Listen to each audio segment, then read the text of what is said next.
ஓம் சாய்ராம். என் அன்பு செல்லமே, தர்மத்தோடு வாழும் பொழுது மனிதனாவாய். உன்னை நீ உணரும் பொழுது ஞானியாவாய். பிறரை அறியும் பொழுது யோகியாவாய். மற்றவர்களுக்காக நீ இறைவனிடம் வேண்டும் பொழுது தியாகியாவாய். இறைவனோடு ஒன்றி உலகிற்காக வாழும் பொழுது உத்தமனாவாய். நீ என்னுடைய தங்கம், நிச்சயமாக நல்ல எண்ணம் கொண்ட என்னுடைய உயிர். நான் தேடி தேடித்தான் என் பக்தர்களை நான் இழுத்தி வைத்திருக்கிறேன். என்னுடைய பக்தன் யாரும் கெட்டவனாக இருக்கவே முடியாது.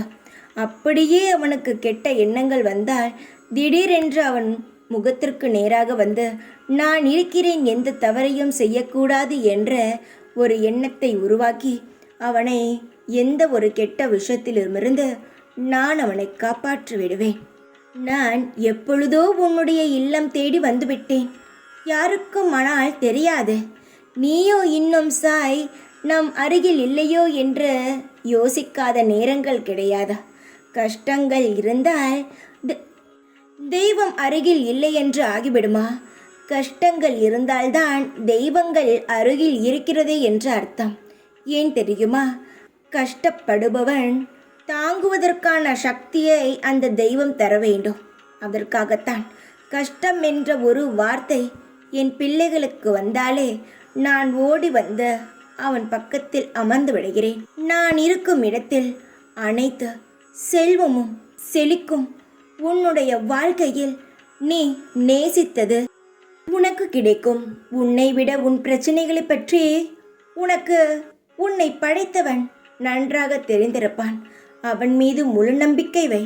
அவன் உன்னை காப்பான். தைரியமாக இரு. உன் குடும்பத்தில் உள்ளவர்கள் உன் அன்பினை புரிந்து கொள்ளவில்லை. நீ அவர்களுக்கு படும் கஷ்டத்தை புரிந்து கொள்ளவில்லை என்று கவலை கொள்கிறாய். உன் மனம் நான் அறிவேன்.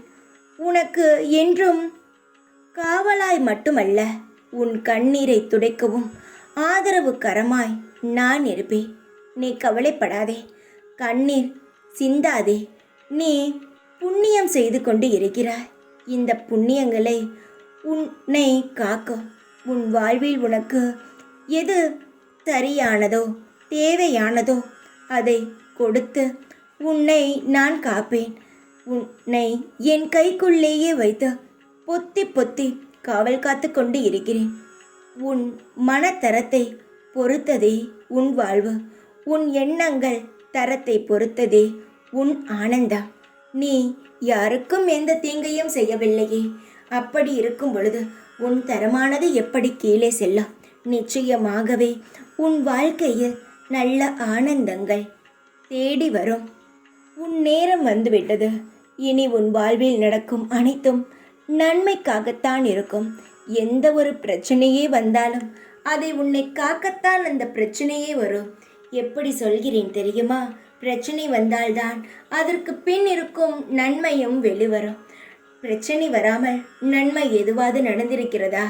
சீக்கிரமாகவே அனைத்து கவலைகளும் உன்னை விட்டு போய் சந்தோஷங்கள் பிறந்து உன் வாழ்க்கையில் மகிழ்ச்சிகள் உருவாகும். தைரியமாக இரு. எப்பொழுதும் உன் கூடவே இருப்பேன் நான். ஓம் சாய்ராம்.